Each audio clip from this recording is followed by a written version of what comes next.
Hola, amantes de las redes y la política. El día de hoy tenemos un invitado muy especial. Él nos va a hablar un poco de lo que es este gobierno, de sus ideales como persona, también como político. Bueno, Gustavo, ¿quién dijo miedo a ser el protagonista de la representación actual del gobierno nacional? No tengo miedo de confesar que creo en Gustavo Petro, que creo en este gobierno, que se han hecho muchas cosas buenas, y tampoco tengo miedo en confesar que hay otras que no han salido muy bien y otras que no se han hecho, pero que para eso estamos, para mostrar acierto y también autocrítica en lo que no se ha hecho. Antes de entrar como en el tema político, vamos a hablar de un poco de una novela que tú escribiste en nuestra ciudad. Bueno, eso fue como en 2002, yo tenía al aire una serie que se llamaba Pandilla, Guerra y Paz, y dentro de la serie nosotros hacíamos desarmes en las ciudades porque la gente, las juntas de acción comunal, tal vez los padres de familias confundían la realidad con la ficción. Entonces un día nos escribieron de Manizales, del barrio Solferino, que querían que nosotros fuéramos y hiciéramos allá una paz entre las pandillas. Entonces paramos en Pereira para hacer medios de comunicación, y en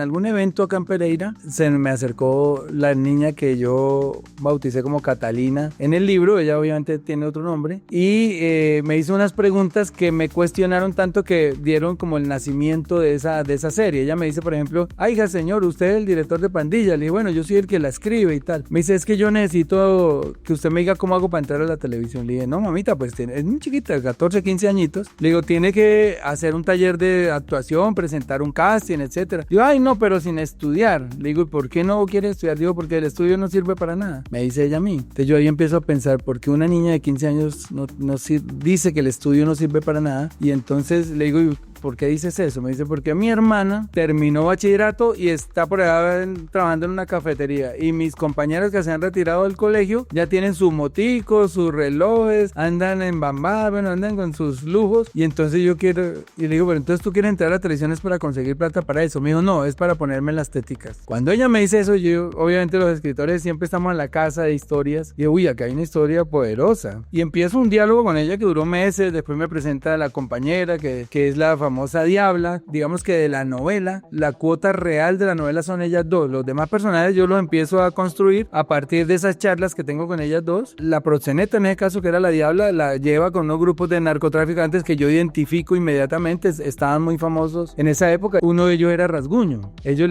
le decían el Ras. Ay, es que vamos para donde el Ras. Yo no tenía ni mediana idea quién era el Ras. Cuando pasa todo esto y ya he escrito la novela, a mí eso es una cosa que yo no he contado. A mí me llega una carta a la programadora y era de Rasguño, diciendo, porque yo a él le puse Cardona, creo que fue, porque yo como no sé quiénes son, yo le pongo otros nombres. Me dice: señor, yo estoy aquí preso en una cárcel de Estados Unidos, quiero agradecerle por ser tan serio para hacer su novela, porque usted no nos nombró a nosotros, porque usted no tiene pruebas, pero por lo menos nos cambió el nombre, que aquí es lo que le ofrezca. A mí me mandó esa carta y yo la debo tener, qué joya. Rasguño desde la cárcel, me lo mandó con una hermana. Cuéntanos ese trance de cómo hace una persona que tiene unos orígenes humildes a entrar a esas élites políticas y económicas de nuestro país. Pues sí, yo soy como un infiltrado ahí. Imagínense un escritor metido en ese nido de ratas, la riqueza argumental que puedo tener para escribir mis próximos libros, porque yo estuve adentro del monstruo, en el Senado de la República, dentro del gobierno, y obviamente uno aprende muchas cosas de esas. Sí, tengo un origen humilde, pero gracias a la vida, al universo, Dios me da un talento que es el de escribir, el de imaginar, el de crear, y a través de ese talento pude hacer un capital. Obviamente ya cuando yo sentí que ya no necesitaba trabajar porque había ganado lo suficiente, pues empecé a pensar como en hacer otras cosas como la política. Entonces me empecé a interesar por la política por allá como en 2011, cuando empezaron los movimientos de indignados por todo el mundo y llegaron las redes sociales. Antes de las redes sociales nosotros no teníamos cómo convocarnos. Yo como le digo a la gente: reunámonos en una esquina para protestar por tal cosa. Pero cuando entran las redes sociales con fuerza y a través de las redes sociales se convocan otros movimientos en el mundo, como el M11 en España, dije: ¿por qué no convocamos nosotros aquí? Entonces hice una convocatoria por mi Twitter, que yo creo que no tenía más de 1000 seguidores en esa época. Les digo a la gente: ¿por qué no nos reunimos y protestamos contra la corrupción del carrusel de la contratación en Bogotá? Que eso fue en el gobierno de Samuel Moreno. Oiga, y empezó a llegar gente, entonces empezamos a decir: ¿por qué no hacemos algo más grande, una marcha? Y ahí hice una marcha que se llamó Marcha de los Antifaces, porque nos poníamos un antifaz como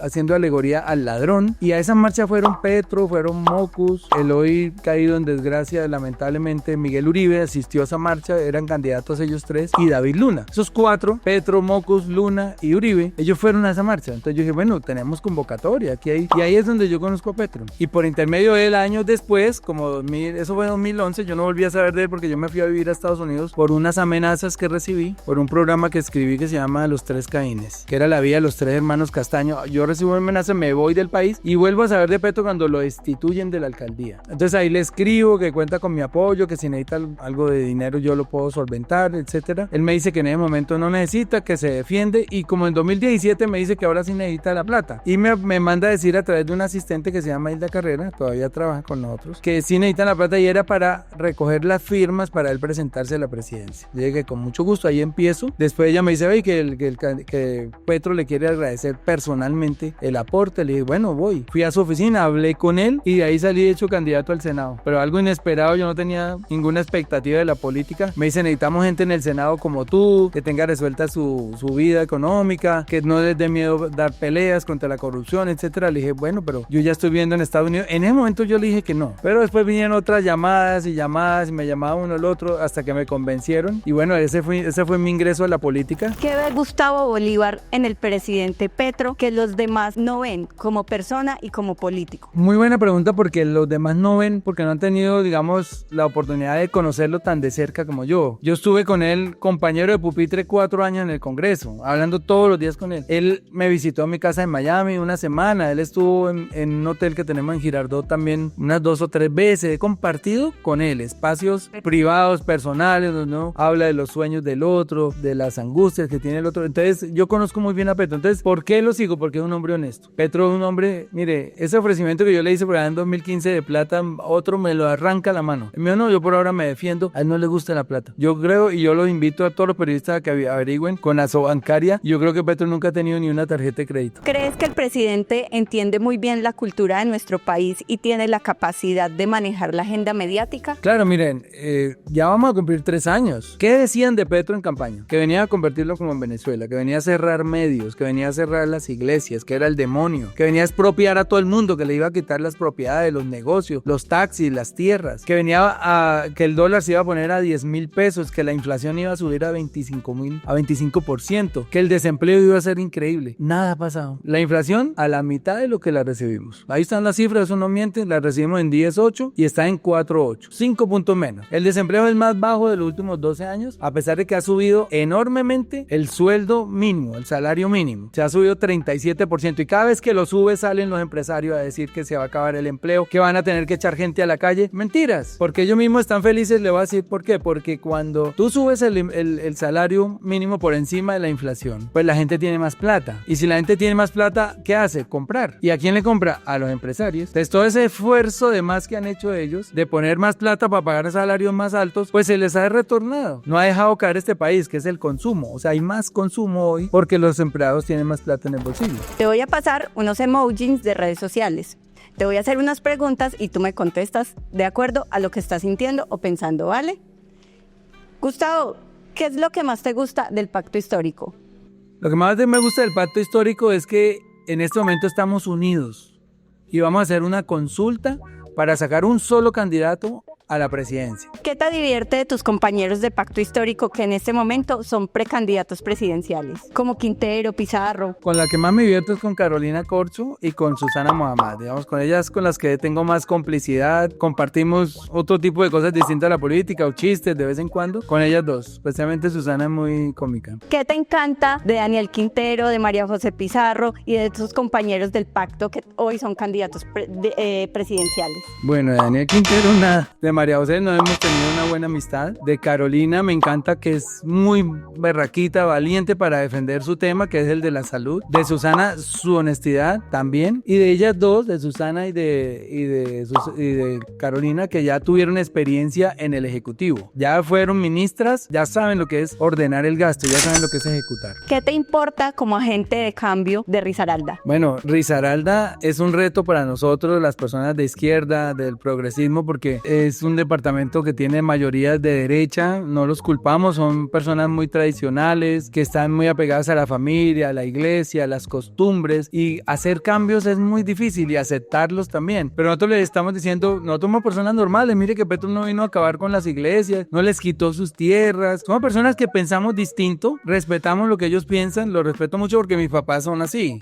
Fácilmente mi papá era un hombre como lo son hoy en Risaralda los papás, porque mi papá es antioqueño, va de Yarumal. Entonces yo entiendo esa idiosincrasia, pero que se les quite el miedo, que nosotros no venimos a hacer locuras acá. ¿Qué te ha sorprendido para bien y para mal del presidente Gustavo Petro? Me sorprende la capacidad de resistir tanto ataque. Le confieso que a mí también me atacan mucho, pero puede ser el 10% de lo que lo atacan a él. Y a veces uno siente como que pierde las fuerzas de tanto ataque que recibe. Yo no sé de qué está hecho este señor, pero lo atacan todas las emisoras desde las 5 de la mañana hasta mediodía, después los noticieros, después la oposición. Le dan y le dan. Oiga, y este hombre no se cae. Yo no sé de qué está hecho ese Petro. ¿Qué te entristece de los ministros, de los que están y de los que han salido? Me entristece que no les reconozcan el trabajo, porque yo que estuve ahí dentro del gobierno más de un año, 14 meses, vi que todos los ministros trabajan muy duro. Y de repente al presidente en un consejo de ministros le pasan una información que no es cierta, en ejecución o en obras que no se han hecho. Entonces yo quiero defender aquí a mis compañeros y compañeras, y es que a todos los vi trabajando, me los encontraba en los aeropuertos los domingos, los sábados, de domingo a domingo, todos dando todo por este gobierno, y que no les reconozcan eso sí me entristece. ¿Qué te da rabia de la oposición en este momento en Colombia? De la oposición, me da rabia que no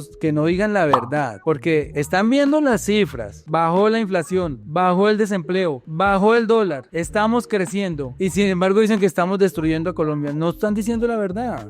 No están diciendo la verdad. Ellos no han hecho una oposición inteligente y por eso ellos no marcan tan bien en las encuestas. Yo creo que uno puede hacer oposición con cifras, con datos, pero no con mentiras, incendiando, generando odio. Yo creo que si ellos dan datos, incluso si yo fuera opositor de este gobierno encontraría cosas para hacer oposición, pero ellos no están dando datos reales. Te voy a hacer 3 preguntas con estas 3 paletas y tú me respondes de acuerdo a lo que consideres. Depende, ni loco y sin duda, ¿ok? Está bueno. Si la constituyente no se aprueba en este periodo, ¿Gustavo Bolívar sigue con ello? Depende. ¿De qué depende? Yo no creo que la constitución sea una mala constitución como para cambiarla. Entonces yo la limitaría a un par de temas. Una reforma a la justicia y una reforma política. El capítulo de derechos no los toco. Hay una constituyente garantista, hay una constituyente que lo que nos está diciendo es que no es ella la que está haciendo el daño, sino los seres humanos. Igual la podemos cambiar mañana, pero si nosotros no cambiamos nuestra idiosincrasia, si no educamos toda una generación en transparencia, en valores, puede llegar acá cualquier constituyente, la constitución más importante del mundo y la más chévere, la ponemos acá y acá le buscan la vuelta, le buscan la trampa, porque es que lo que tenemos que cambiar es al ser humano, no la constitución. Si la constituyente se aprueba, ¿Gustavo Bolívar está de acuerdo con la reelección del actual presidente Gustavo Petro? No porque el presidente ha dicho que no se... Ni loco. Pero ni loco tampoco, porque es que yo no soy el pueblo, digamos, primero no alcanzaría, porque la constituyente si se hace, no se hace antes de 2028, y le digo por qué, el presidente no está convocando una constituyente, es lo que le está diciendo al pueblo es, oigan, generen un hecho político, metan una papeleta que le diga a la corte, queremos una constituyente, ustedes son los que mandan, son el constituyente primario, son el pueblo, y a partir del hecho político siguen 5 cosas. Uno, que la registraduría los cuente, porque puede decir, yo no tengo por qué contar eso. Segundo, que la corte avale ese hecho político y diga, listo, vamos a convocar una asamblea. Tercero, que la convoquen. Cuarto, que haya unas elecciones, porque esas constituyentes van unos constituyentes, y hay que elegirlos. Y eso puede ser otro año. Y después que ellos se sienten durante un año a debatir qué es lo que van a cambiar. Ya Petro está, ya hay otro gobierno, sí, no es para eso. Gustavo Bolívar sería vicepresidente de alguno de sus compañeros de pacto histórico que en este momento son precandidatos presidenciales. Sin duda, porque es que hay una regla de juego. Y es que si yo me someto a las reglas de la consulta y pierdo, yo tengo que apoyar al que gane. Y si me invita a ser vicepresidente, dependiendo también qué candidato gane, pues yo puedo aceptar o no, pero sí estaría dispuesto. Este es un megáfono mágico. Aquí le vas a dar un mensaje a todos sus risaraldenses como precandidato presidencial en este momento del pacto histórico. ¿Qué tienes para decirles? Bueno, risaraldenses, soy Gustavo Bolívar, precandidato a la presidencia de la República. Yo sé que la mayoría de ustedes no nos quieren, pero denos la oportunidad de escucharnos. Si después de escucharnos, de conocer nuestras hojas de vida, de saber lo que hemos hecho, si les generamos alguna confianza, pues ahí sí nos dicen lo apoyamos o no lo apoyamos, pero por lo menos entiendan que en este país caben todas las ideas. Tienen que respetar lo que nosotros pensamos, como nosotros también respetamos lo que ustedes piensan. Imagínense un país tan aburrido donde todo el mundo pensara igual. La riqueza de la nación es que todos pensamos distinto. Así que les dejo esa reflexión. Aquí caben todas las expresiones. El día que entendamos eso, se acaba la violencia en Colombia. Bueno, Gustavo, muchísimas gracias por brindarnos este espacio y a todos ustedes síganos en nuestras redes sociales Camino al Voto, YouTube, Facebook e Instagram.